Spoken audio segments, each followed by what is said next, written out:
Welcome to episode number 160 of the Marine Layer podcast. The Mariners are back out on the road and have reverted right back to the status quo. We'll discuss how the Mariners should handle the rest of the season and how they deal with the aftermath. Here's your guys' reminder before we start this podcast. Stay on top of all of our stuff. If you do that and are listening to the podcast, download these episodes, leave a 5-star review, rate and review.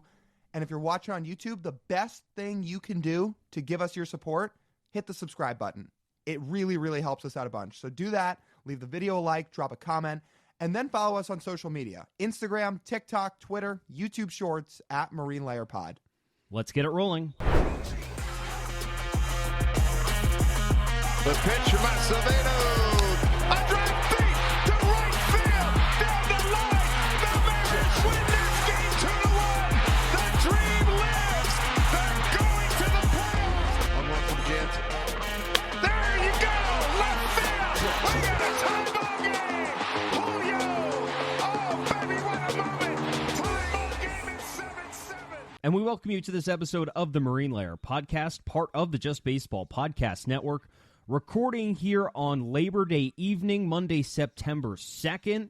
Lyle, I want to give us a little bit of a round of applause. We are sitting here today on a Monday recording our 5th hour of Mariners talk today. How about that? Our 5th, sorry, not of Mariners, of sports talk today. Look at us. 5 hours. Round of applause for the gentleman here. Woo! Okay, all the cheers are done. You're giving yourself a real nice pat on the back. You're really kind of glowing yourself up here. Well, I wanted to have one positive moment of this podcast. I see. So smile, say, wow, we did such a good job today. That was great. Everyone should go check out the Brock and Salk podcast from Monday the 2nd and take a listen to us. We brought up some very good subjects. Go listen. Check it out after you listen to this episode. Or maybe we did an absolutely atrocious job. That's for our fans and our listeners to decide. I'd like to think we had a fun show. TJ's sitting here definitively saying, yeah, we had a great show, definitively. I'm going to leave it up to you guys. You can listen to the podcast and tell us what you think. Did we do well? Did we absolutely bomb it? It's up for debate, isn't it? That is up to your opinion. I would like to sit here and think it went well. I know we had fun doing it. I'm glad it worked out with all the remote broadcast stuff. But yeah, smile on the faces. What do the Penguins of Madagascar say? Smile and wave, boys. Smile and wave.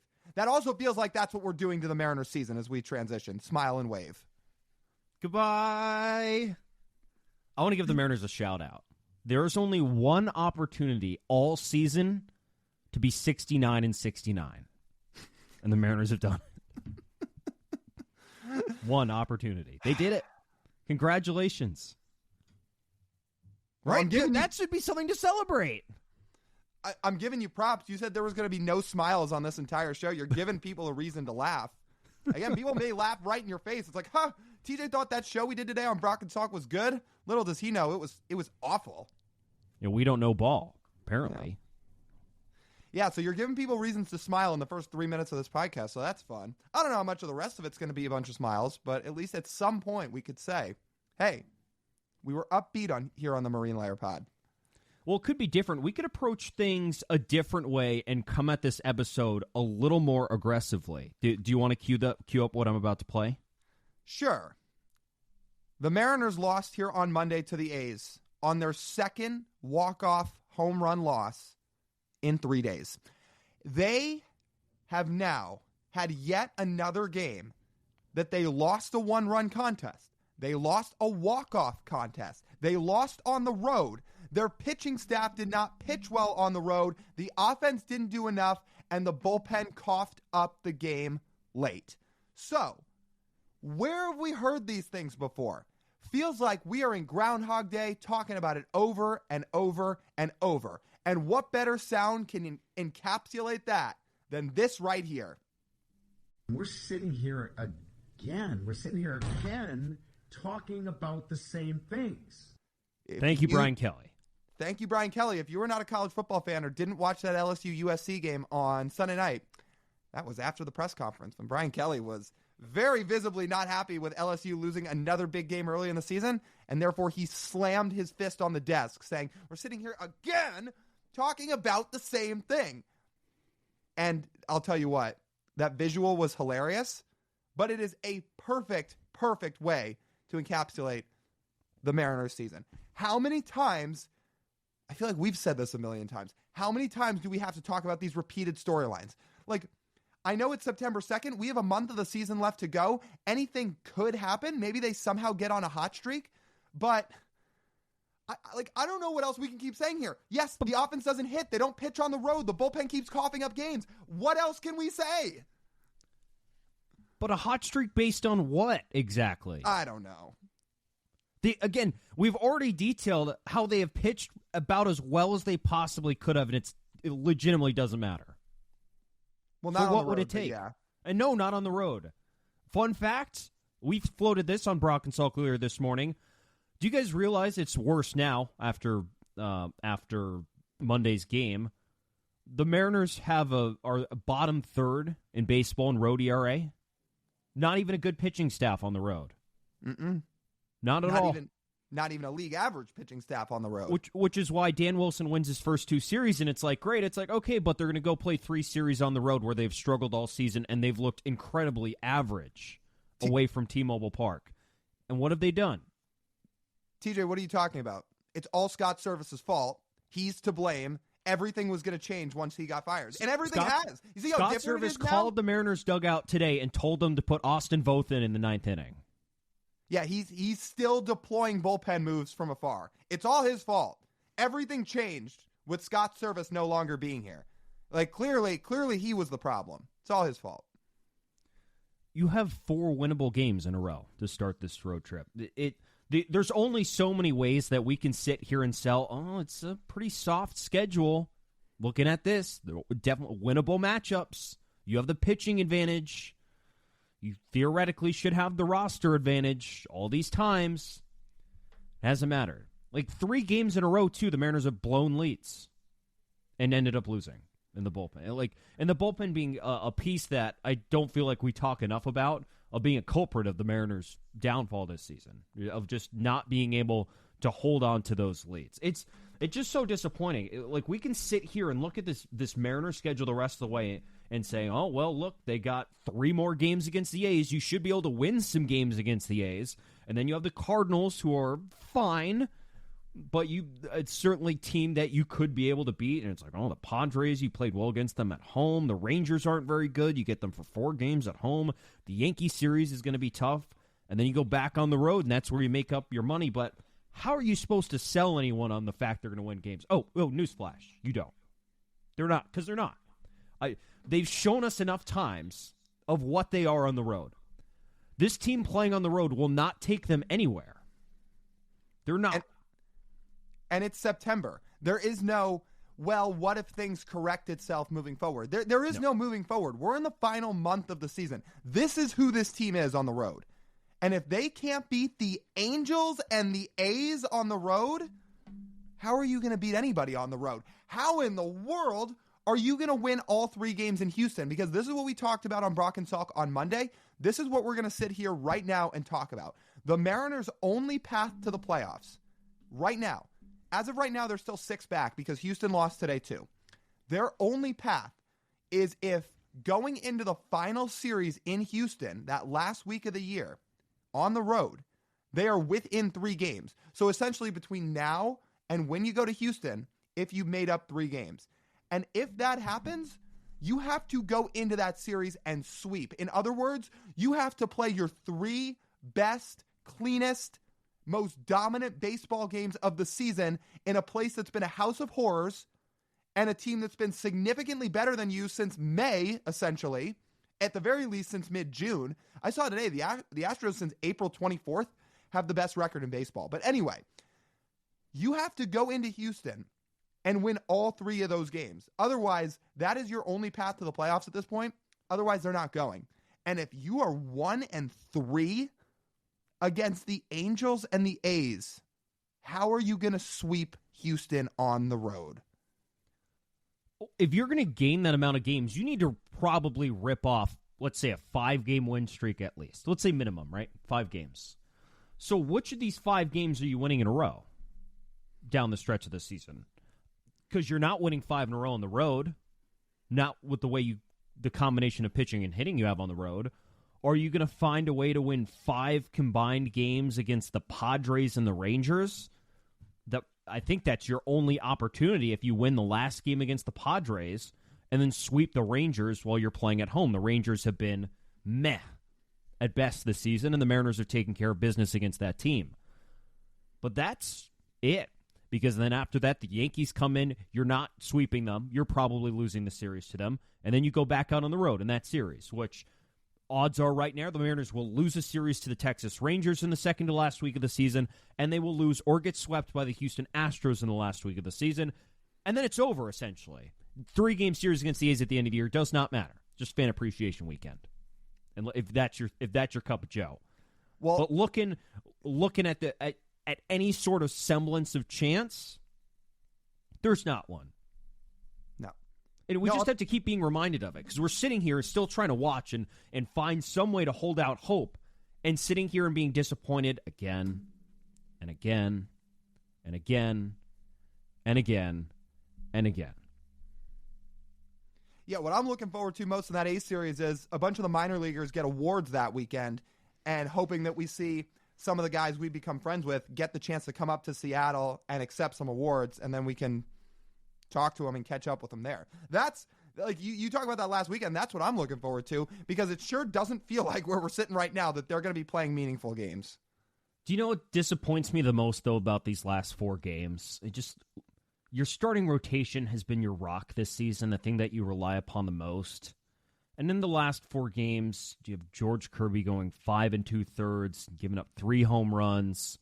You have Brian Wu, who pitched well for the most part, but still gave up 3 homers and 4 earned runs. You had Bryce Miller, who couldn't even finish 5 innings on Sunday before he got knocked out, giving up 3 earned runs.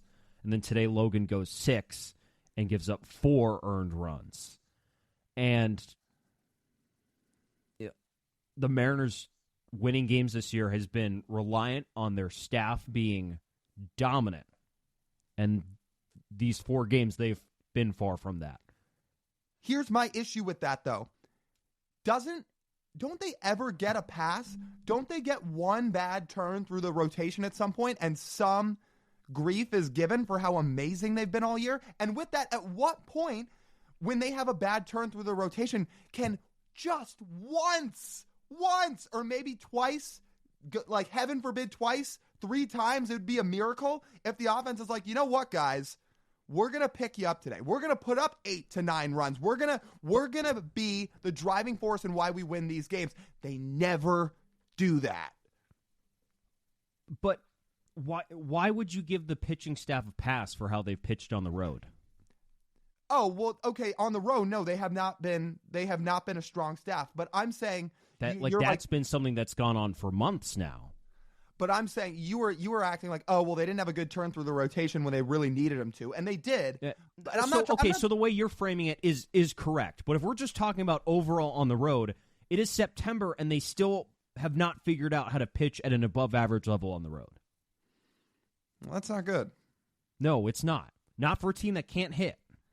And I know I'm just screaming into an abyss at this point because, again, this is who this team is. We know exactly who they are and what they are and are not capable of. Yes, I'm screaming into an abyss, but I'm going to continue doing it. Like, why can't the offense ever pick this team up? Because the offense isn't good. Did you know? Did you know that today was the first time all year here on Monday that Julio's had a sack fly? That is... I saw that tweeted today. So why do we think that is? It's too many. It's probably too many ground balls, right? Yeah.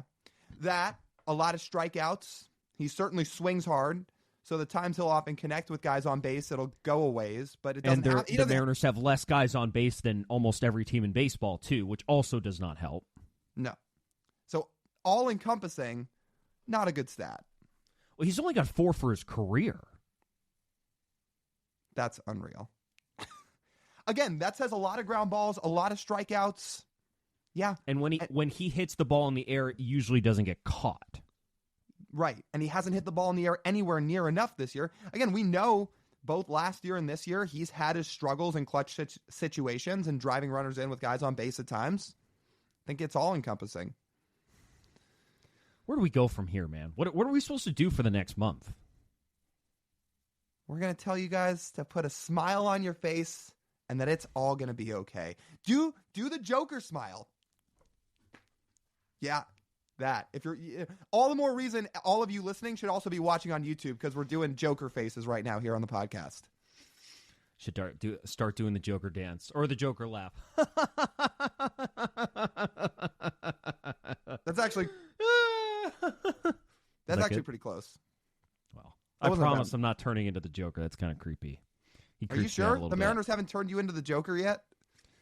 Not yet. No. Might take another 20-year drought to do that. Mm-hmm. It's like it's the constant year-over-year insanity they force me through. See, I think all my rage for the season is out. When the Mariners had their 1-8 road trip and when they blew the 10-game lead and when they got swept at home by the Angels before the All-Star break, that series where they scored 3 runs in 3 games, that was where all the rage and fury and ranting was really at its peak for me. Now, like, I think I'm, one, just all out of energy, and two, just immune. Don't you feel tired now? I feel out of energy, tired, and honestly immune to it. Seeing the Mariners get walked off twice in the last 3 days, I didn't have much reaction to it. Usually if that were to happen, I'm dropping F-bombs, I'm pissed off, I'm in a terrible mood the rest of the day. But now I'm just sitting here, it's like, yeah, like, all right, this is who they are. This is who they are this year. I'm out of energy. I do not have energy left to give for losses like that. I felt that when I was doing the reaction on Sunday. You can on social media. On social media, yeah. Go if you haven't seen that, go check it out. By the way, Instagram, TikTok, Twitter @MarineLayerPod. Just sitting there like, we're doing this again. Doing this again. The expectations we set, and they're going to finish below 500. Ultimately, maybe. Ultimately disappointing. Like, seriously, like on the field, do we even what do we want to even see this month? Do we want to see anything? Do we want to see like a hot month from Julio? Do you want to see healthy players? Do you want to call up Cole Young? They should not. No. What? Sebi Savala back on the roster? I don't even know. I would love to see Bryce Miller and Brian Wu finish the year strong. How about that? To show that they've really taken a full step forward in year 2 to show that they can. I mean, Wu had injuries throughout the year, but Bryce especially, but still both of them to show they can finish the year on a high note and pitch throughout a full season. They should sign Tim Tebow. Come on, that would be fun. So we'd have to get him on the mic. Yeah. I'd be in for that. I think that's a good way to at least entertain ourselves for a final month. Because you know what's not entertaining? If I have to watch this offense 24 more times. What if they get Kent Murphy to give these guys a pep talk? How many people do you think are going to listen? Oh, I would listen. But what about the players? It's for them. If they know ball, they'll listen to Kent Murphy. Think about this. Ken Murphy was actually the pioneer of analytics, and people didn't even realize it. What does he say in all his videos? Never bunt, just hit dingers. Seems like a pretty flawed. I mean, he's right. logic. Just do the math. You can score instantly, or you cannot. Mm-hmm. Sounds pretty easy to me. So I'd love to see Miller and Wu finish the year strong. I'd love to see no more injuries occur, especially not serious ones, obviously. I mean, that goes without saying. Especially not pitching injuries. Right. Other than that, yeah, it'd be nice to see some of these guys heat up toward the end of the year and give people some positivity and give themselves some momentum going into next year. JP, Julio, a couple others. But I'd love to see Victor Robles finish the year strong to show that he can really sustain all this. But, I don't know how many narratives are even out there where we can say this is imperative. I just wish there were some guys close to the big leagues they could give some playing time to now. At least that would give people more of a reason to tune in and watch. That's true. Watch these games. I don't know if this is relevant or not, But this could just be where the state of the farm system's at. The Mariners haven't gotten like a single thing out of their farm system this year, like at the big league level. They haven't really gotten much. Clase was up for a bit. Leo Rivas has been up for a bit. Troy Taylor's pitched a few innings. Like Locklear was up for a bit. What real impact has been there? Yeah, and even if you count Canzone as part of that, not really. To be honest, hasn't been right. Or even if you do, if you don't, it's worth nothing. If you do, it's like, well, he hasn't been very good either way, because he's back in the minor leagues. He's back in the farm system. So, yeah, I don't know. Like, we've seen development in the farm system, but not pushing towards contributing to the big league level. But we expected that. Yeah. Look, it's just where the state of the farm's at. I'm not saying that's a knock on anybody, but it is just something to note. It is, you haven't been able to get true reinforcements this year. It's been the guys you've had to roll with and the couple players you traded for at the deadline. So I would say I'm at the point now where Mariners lose a few more games, I would be okay just rolling out Tyler Locklear every day and giving him some big league at-bat, 3 weeks worth of big league at-bats. Yeah. Every day, you don't have to worry about benching him or platooning him or anything. I think that would be beneficial for him. The Tacoma season's going to end before that anyways, so might as well. But not much longer before it ends. How has he been since he's been back to Tacoma? I haven't even checked. You can look, but the Tacoma season, like the AAA season, goes the longest of any of the affiliates. So it only ends like a week before the Mariners season ends. So if you were to call him up, you just do it soon here so you can give him a few at-bats. Never mind. He probably needs to stay in Tacoma. Okay. Yeah. So, Not much. But I just do wish there was something to make more people want to watch this team for the last month, because we could just repeat what has already been repeated time and time and time and time again. But all the goodwill they built up in 22 and giving the general fan in Seattle and the Pacific Northwest a reason to sit down, pay for Root Sports, and watch these games has evaporated. All of it. It's evaporated, and Root Sports might evaporate right with it. Exactly. So you have to find a way to get people to want to watch your games, because we can sit here and talk about the payroll all we want, but you know what will cause the payroll to not go up is if no one cares. But that just feels like an endless clock. People don't care because the roster wasn't good enough. The roster wasn't good enough because they didn't invest enough resources. They didn't invest enough resources, so people don't want to tune in. You're not going to tune in. That's why you need the upfront investment in all of this. And then you have a product like the Yankees have, where people care year over year after year after year, and the ratings are high, and the attendance is high, and you're in the number one market, and it's this cyclical thing. But the Mariners had to start from zero with that, and for their 47 years have done a poor job of building a good reputation in their own community on the diamond. Yes, we're having this conversation again. You know what? Play the clip again. Again, how many times have we already had this conversation in the second half? We're sitting here again talking about the same things. How many times? Unreal. Dude, Brian Kelly's ridiculous, by the way. Yeah, he is. Maybe he should coach the Mariners team, and then he would. What would he do if he coached the Mariners? He's a big blame other people, right? Oh yeah, he'd be throwing guys under the bus in every press conference. Can we get a week of that? I think half the fan base would really enjoy that. Get some laughs out of it. Yeah. You know how much content we get out of that? A lot. Brian Kelly sits down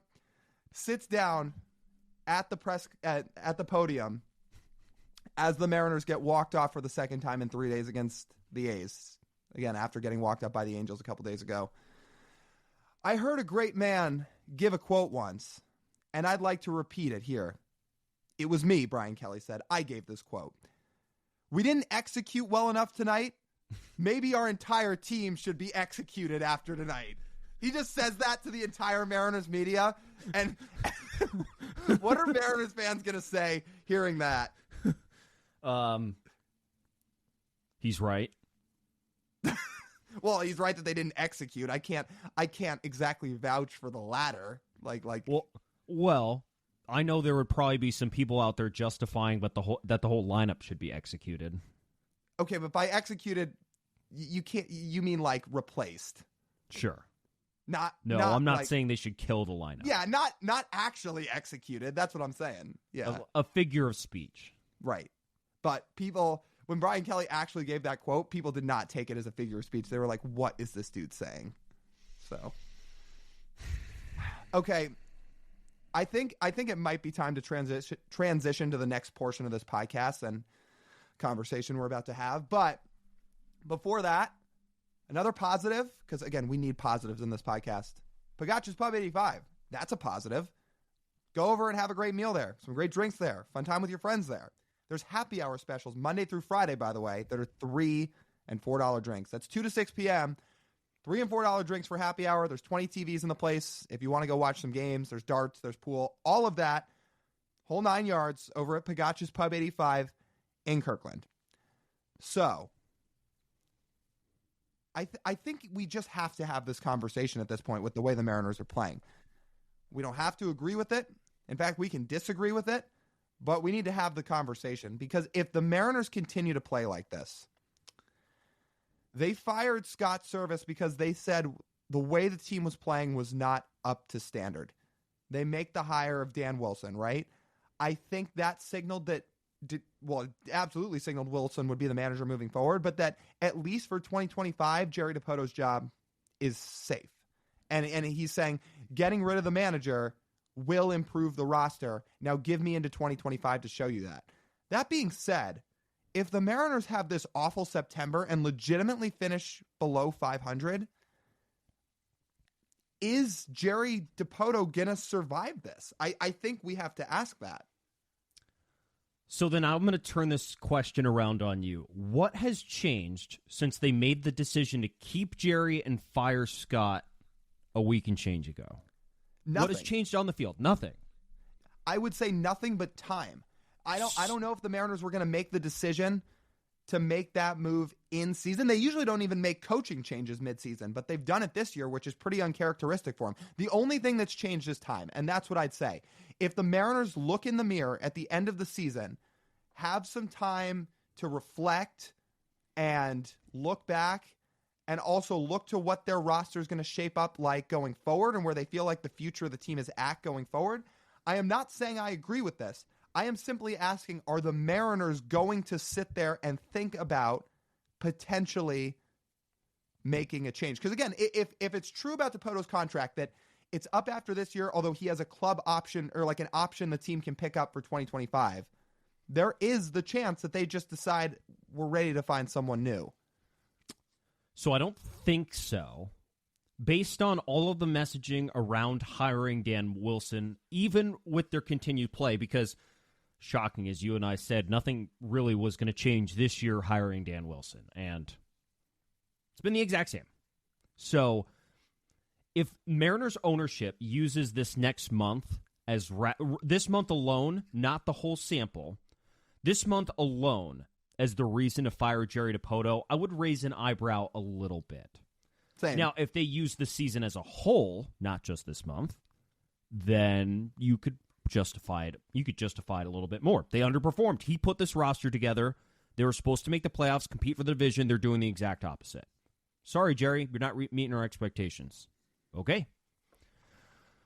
But if the thought of the ownership group was that hiring Dan Wilson would magically change things around and that would be a reason to keep Jerry Dipoto for next year, that would be a very flawed thinking process right there. But if you come to the conclusion that the whole year is not good enough and that Jerry Dipoto did not earn an invitation back next year, then that's more rational. But then you would get to this point right here. Because ownership would want Dan Wilson, I believe, to stay as Mariners manager. So do you hire another president of baseball operations, or do you just keep a GM? And you don't let the GM choose their manager. Like that. So in other words, maybe it would just be Justin Hollander's show rolling forward. If Jerry goes, it's Hollander. It could be. I mean, I'd be curious to see what Hollander does on his own. How much different are they and Jerry? Like, Justin, I know Justin's a very nice guy. I know he very much knows his baseball. I know he's been a big part of the Mariners' current establishment. But philosophically, like, what changes? Do you want something completely new? I know a lot of people, if they want to move on from Jerry Dipoto, I think I'm in this boat. If you move on from Jerry Dipoto, I want new vision. I want a new ideology in the regime.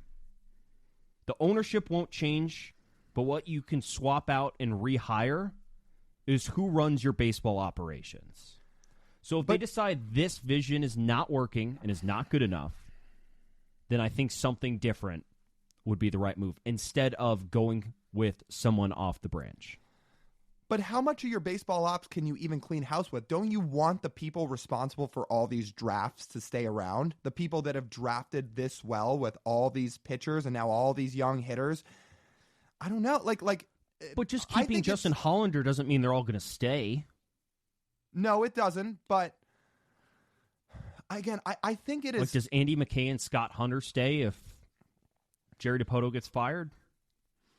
I don't know. I hope Scott Hunter stays because he's been a huge part of why this team's drafted so well. But that's the thing, right? There's certain pieces of the baseball ops department you want to stick around because they've done their job.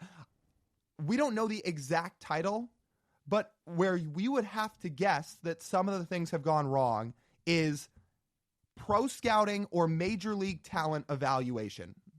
I don't know if the Mariners have pro scouts technically anymore. Maybe they still do. But it is something along the lines of major league talent evaluation. Like, how does that get better? If you bring in a new GM, can you hire a better team to better evaluate players? Will Justin evaluate players differently if he is the guy as opposed to how Jerry would? I don't know the answer to that question. But Justin right now has quite a bit of say in evaluating pro talent. I mean, they talked about it. Well, I forget if it was on the Wheelhouse or not.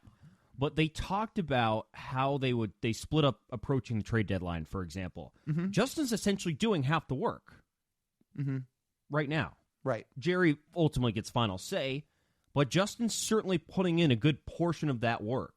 So to say Justin Hollander is free of blame in Major League talent evaluation would be short-sighted in that case. Yeah. Because he's the second in line in the baseball ops department. Yeah. And he is responsible for a lot of the trades that were made this offseason, too. That's for sure. He has a part in this. So let's go with your point. It makes this conversation a whole lot interesting if we go with what you're saying and they don't just simply have it be Hollander is... Even if Hollander doesn't get a promotion, in this scenario, say Jerry were to not be back next year and Hollander's just the GM the way Jerry was before he was promoted to president of baseball ops, then they just wouldn't have a president of baseball ops. Hollander would be the GM. Everybody else would be below him in that scenario. But it is more entertaining and gives us more to talk about to go with your scenario. So if they were to just get a new vision, Jerry wasn't back and Justin wasn't back, then what? Where do you start looking around in baseball for who you could hire? I know everybody's going to fantasize about this idea. Theo Epstein's not walking through the door. I'd love him to, but he's not. No, he's not. I'm going to take some of what Divish said last week when we asked him about, hey, do you think people would be interested in the Mariners manager job if they thought the GM was getting fired or the president of baseball ops was getting fired and they could essentially get canned? And he said, no, there would be people interested because to get people to that position, you offer them multi-year deals and you get multi-year guaranteed money. So even if you get fired, you have money to pay out, which is what people care about for the most part. So just the fact that there are 30 GM/president of baseball ops jobs in Major League Baseball, you would still get the best and the brightest to come work in Seattle. Could you keep them forever? No. If Jerry Dipoto, for example, won a World Series and someone wanted to come along and make him one of the top 5 highest paid GMs in Major League Baseball, who's to say he wouldn't leave? I'm not saying this with inside knowledge, but based on everything Divish told us and how they handle coaching staffs and the current Major League roster budget, they don't pay top dollar. No. So to think that Justin Hollander and Jerry Dipoto also make top dollar, I would guess they don't. And I would guess there are teams who are willing to pay top dollar for top executives. So to say that would be, that would be it. So even the fact the Mariners don't pay top dollar, just the allure of being able to be a Major League Baseball general manager when you haven't is very enticing to some very smart baseball people who could be smarter with baseball than Jerry Dipoto. That's entirely realistic. You just might not keep them as long as you want. Two things to that. One, we don't even need inside knowledge to confidently say this. Yes, Jerry Dipoto does not make as much money as Andrew Friedman does in LA. There's no chance. No. Of course not. With that too, yeah. Like, I think you made a good point there. If Jerry was so sought after, had he won a World Series or had more playoff appearances, maybe he would have been poached away earlier. Maybe somebody else would have wanted to bring him with them. We just watched David Stearns essentially get poached from Milwaukee. Yeah. By the Mets. Showed him the money. And then Milwaukee had the same thing happen to them with their manager, with Craig Counsell. Yeah. They weren't paying enough for those guys. They're a fairly cheap franchise, and they lost them to teams who could pay for more. They looked at what David Stearns did with essentially no budget and said, we'll give you the reins with our budget, which is almost infinite, to do what you want. And that's enticing. The Mariners are never going to be the Mets, unfortunately. Well, not unless, again, budget changes, ownership changes one day. Jeff Bezos. God, that would be great. Or Please. Steve Ballmer. Yeah. Oh. But, dude, Bezos, I mean, Ballmer's rich, but Bezos is really rich, but Ballmer's still richer than most owners in baseball. That's true. But I do believe Bezos has like 6 or 7 times what he does. Oh, dude. Him paying Shohei's contract would be him writing a $10 check to somebody. Please. Unreal. So, okay, in all seriousness, who could they look at to be the GM? Could they try and hire Eric Neander away from Tampa? But I don't know how different Seattle is than Tampa. Tampa also probably pays in the bottom third of GMs. Would he want to move 3,000 miles away to make the same money in a worse hitting environment? And he knows he can win divisions and a playoff series in Tampa. That he does. And they're getting a new stadium soon. Mm-hmm. Yeah. And it's not Eric Neander's problem to put fans in seats. No, it's not. So, like, who else is even out there? I don't know how many GMs you could just poach away because the GM. Let me answer this quickly. You're not poaching a sitting GM, right? Because the Mariners won't pay enough. No. So in that scenario, it's either going to be some assistant general manager or somebody who works under a GM of another team who intrigues you in an interview that you would bring in this situation. Or, yeah, like if you're going to go outside the org, it would probably be somebody like that, right? An assistant GM. Probably. And if we're talking about what philosophies we'd be looking for in this person, everyone's going to have a very similar pitch. Everyone wants to win a World Series. It's how do you execute when you actually get the job. That's what it is.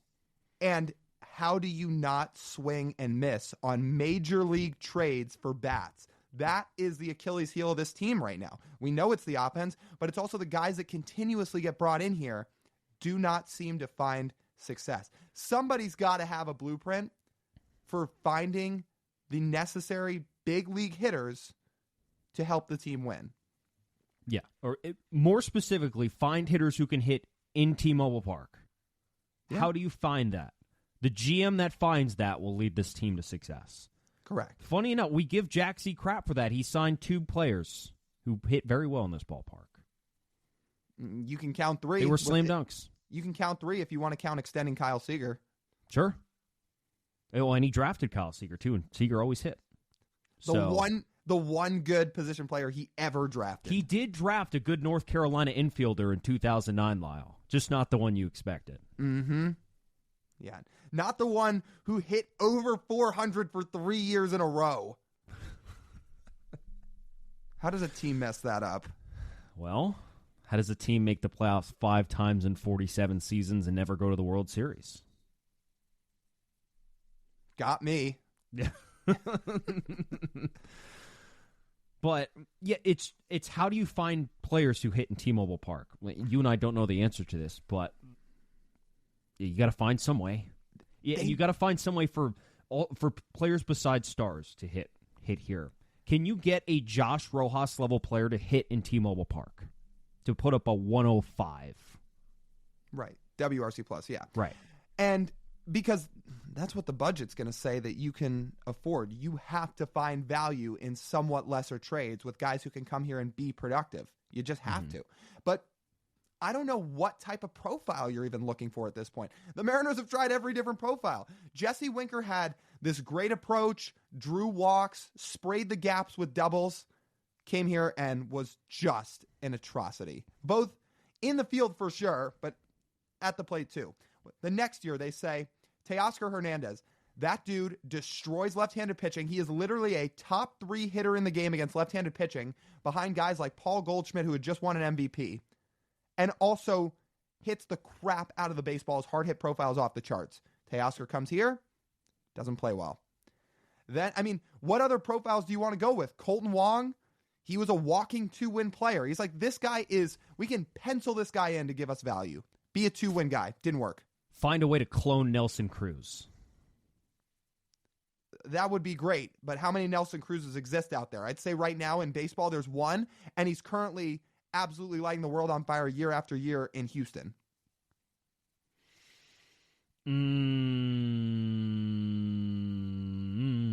Yeah.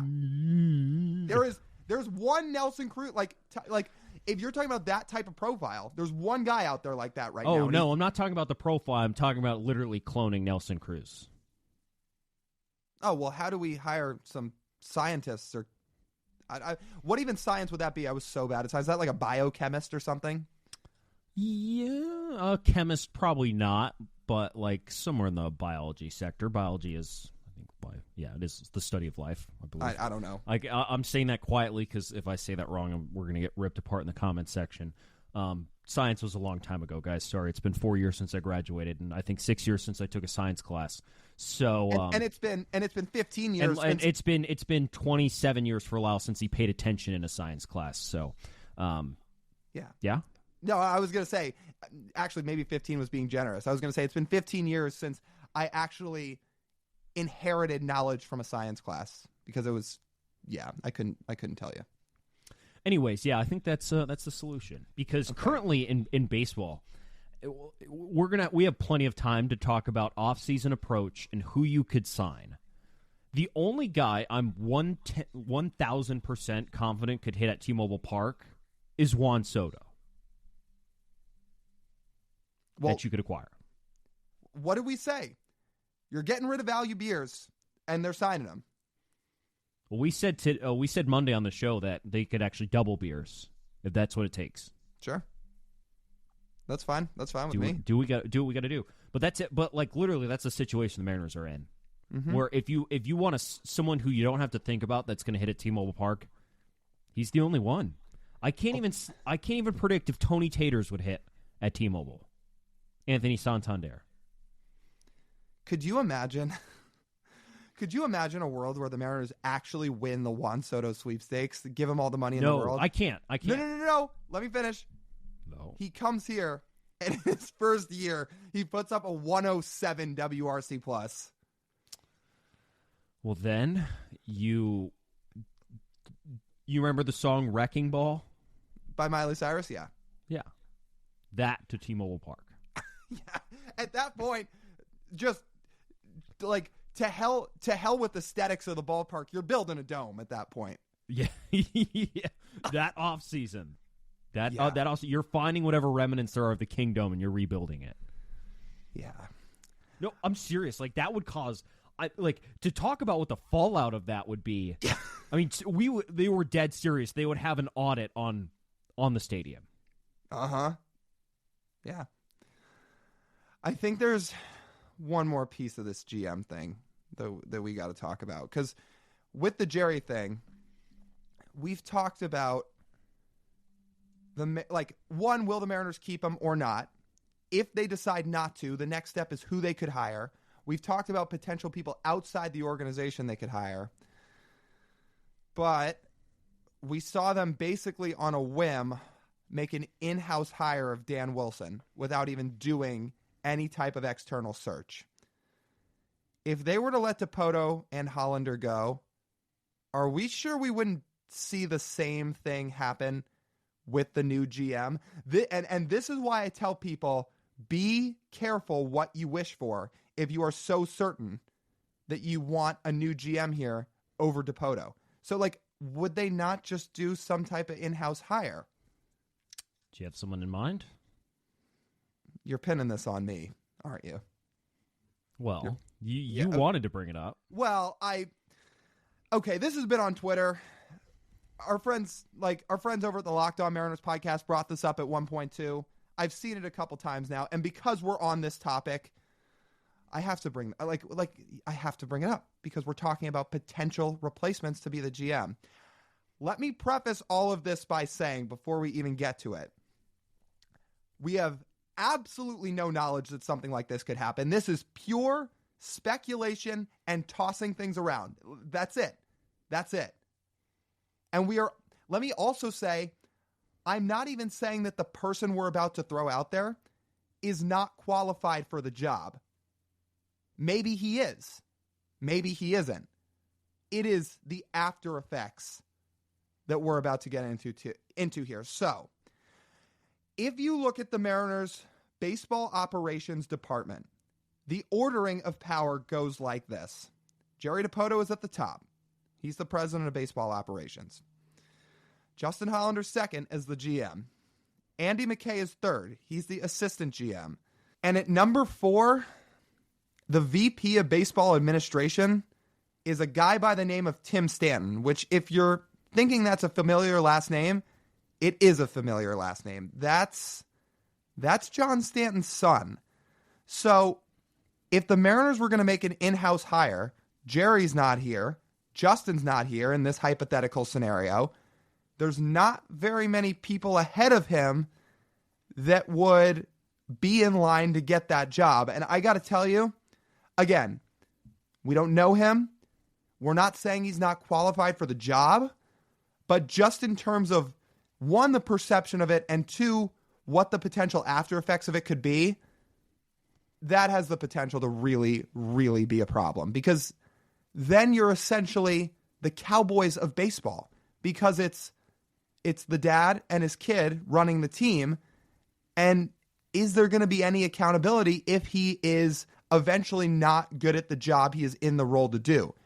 Because if that's the case, and there is no accountability in this scenario, then essentially they could be the Cowboys of the NFL. And there would be some similarities too at Dallas. If you look at the Cowboys, they spend, in NFL terms, not in pure, I'd say, dollar figures, they spend the least amount of cash of any team. Now, it's like cash in NFL salary concerns. You'll have to Google it. There are smarter people who know the NFL salary cap more than I do. But the also, I'd say, more commonly digestible Cowboys knowledge is the Mariners have played in multiple championship games more often than the Dallas Cowboys have since the 90s, Lyle. The Seattle Mariners, more than America's football team. So, if you wonder what an organizational structure has did to the number 1 football franchise in the NFL in the 90s, and the success, in air quotes, because there hasn't been any, it has led them over the nearly 30 years since then, it's pretty apparent. And guess what? The Mariners are not worth $10 billion.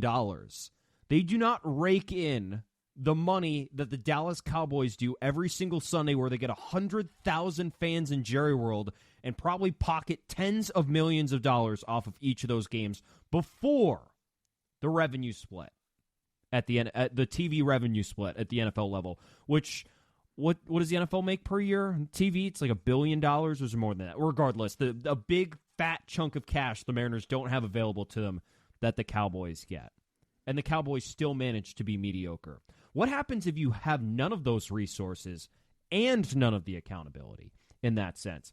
Tim Stanton very well could have a good baseball mind, a good process for building a major league roster, and could be an extremely likable dude who we've not met him. Never met him before. But what if he messes up? What if we think Jerry's process is sound, but Jerry's messed up this year. His current roster kind of stinks.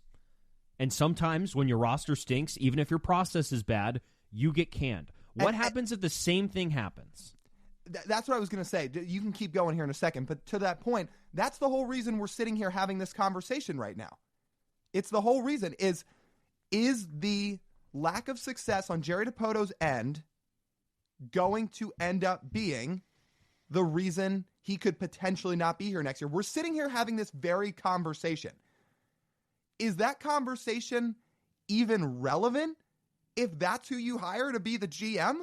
Because again, how is there any level of accountability if that were to happen?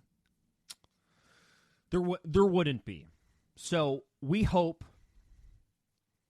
he gets hired as a GM somewhere else. Or he can just stay in the role he's in now. That's fine. And I'm going to be clear, I'm not exactly sure what baseball administration, that title means. I don't know what he does on a day-to-day basis. But he's around Jerry Dipoto and Justin Hollander and Andy McKay. So I'm sure he knows what the inner workings of running a front office is. I'm sure he sees it every single day, I'm sure.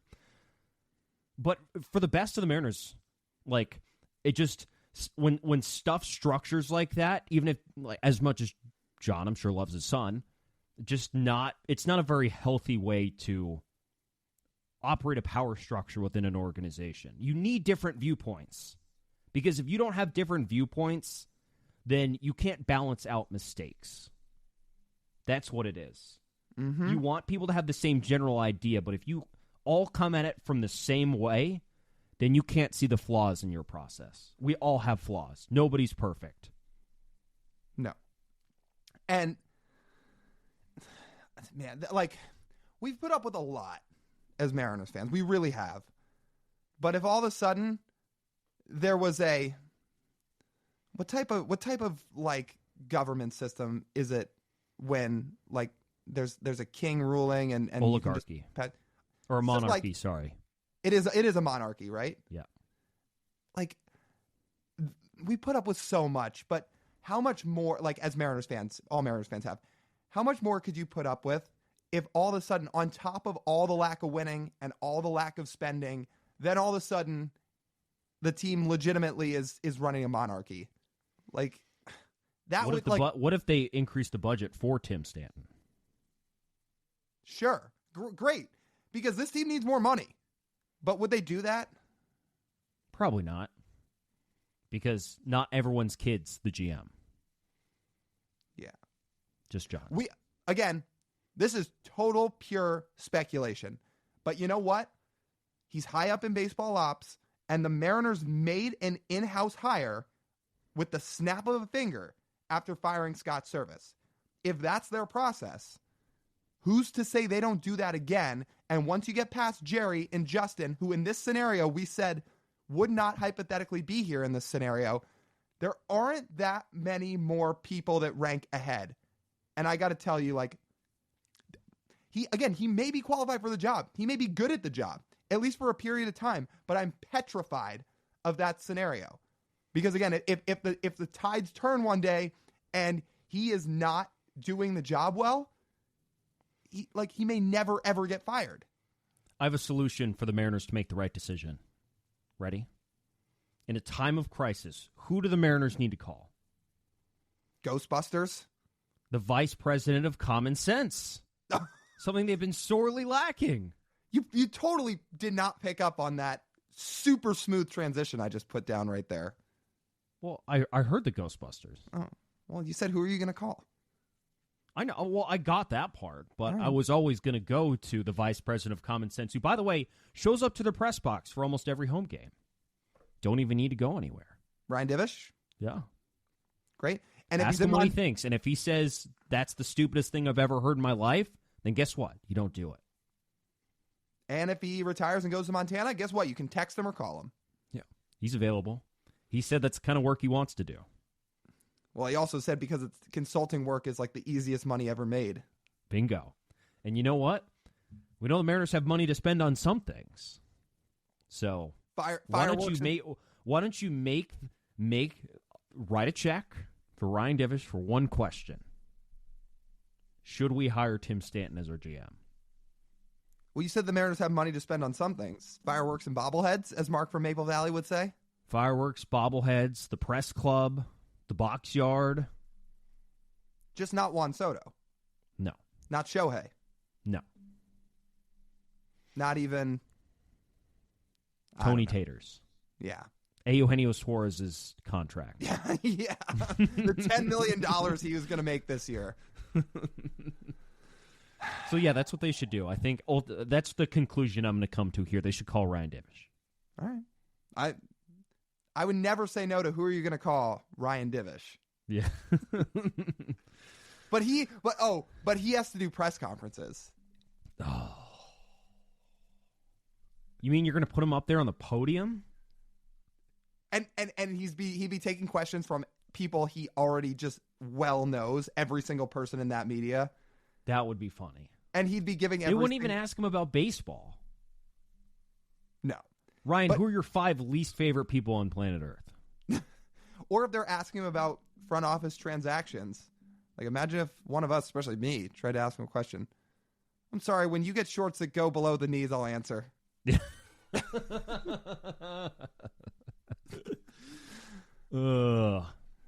Ryan is one of the 5 players you hate the most in the Mariners clubhouse currently. No, because it's not Richie Sexson, Jeremy Reed, etc. Eric Bedard. Yeah. So. Mike Leake. Well, I don't know if he didn't like Mike Leake. He hasn't said him. Who was the other one he said? Oh, Casey Kochman. Casey Kochman, yeah. Yeah. So I'm pretty sure Figgins wasn't easy to deal with either. No. Or Milton Bradley. Well, this is where we're at, people. We don't know if Jerry's really going to get fired or not, but in terms of the state of the Mariners, it is, once upon a time, they had a 10-game lead in the AL West 2.5 months ago. Now Really? We're sitting here talking about a total change in managerial and coaching staffs. Or managerial staff, coaching staff, and front office staff. Managerial staff's not a thing. The manager, coaching staff, front office. Here we are, Lyle. It's just another September in Mariners land. I missed 22. That was nice. Yeah. Well, I was going to say maybe things will turn around, but that's not even fair. No, stop it. No, I was going to say, it. but I stopped myself. You know what people need to do? We appreciate you guys. We think you should still listen to our podcast, but if it's sunny outside on a Saturday, feel free to go golfing instead of watching the Mariners. Are we allowed to say that? On here? I don't know. Yeah. All right. Let's pause. Hang on. Or mark it. Because what if people saying now you're losing us business or whatever? Who are we losing business? Well, like, is that not like how we get in trouble? It's like telling people to actively not watch the Mariners. But this is still our. But I know we don't work for them yet. No, but they might not want to let you have media access if you say do not watch this team. I would just leave that out. There's no benefit from saying that. That's all. Okay. Everything else is fine. Anyway, so just say something. What am I supposed to? I'm out of words. Well, I'm out of words for this team. I'll say that. I'm out of words. It's September. It's a month left. I'm extremely disappointed, and just kind of out of we've run through the laundry list of things that we're just waiting to see. That will never happen. I know. Well, we'll see where things go from here. We'll keep podcasting. We're going to keep finding things to talk about. We want to get you guys involved. I think we're going to do a mailbag show for Friday so we can take all of your guys' questions. So send those in. You know, you can DM it to us, Twitter, Instagram. You can ask us on YouTube, all that stuff. We'll put out all the polls for it and everything. So That'll be Friday, but until then, that just about wraps up this edition of the Marine Layer podcast. You guys know the drill. You want to listen to the full form podcast, you can do so wherever you get your audio pods, Apple, Spotify, etc. Download, rate, and review. If you're watching on YouTube on the video side, hit subscribe. You're really doing us a huge favor if you do. Like the video, drop a comment, and then follow us on social media. Instagram, TikTok, Twitter, YouTube Shorts, @Marine Layer Pod. That's TJ. I'm Lyle. As always, we thank you guys for tuning in. We'll talk to you soon.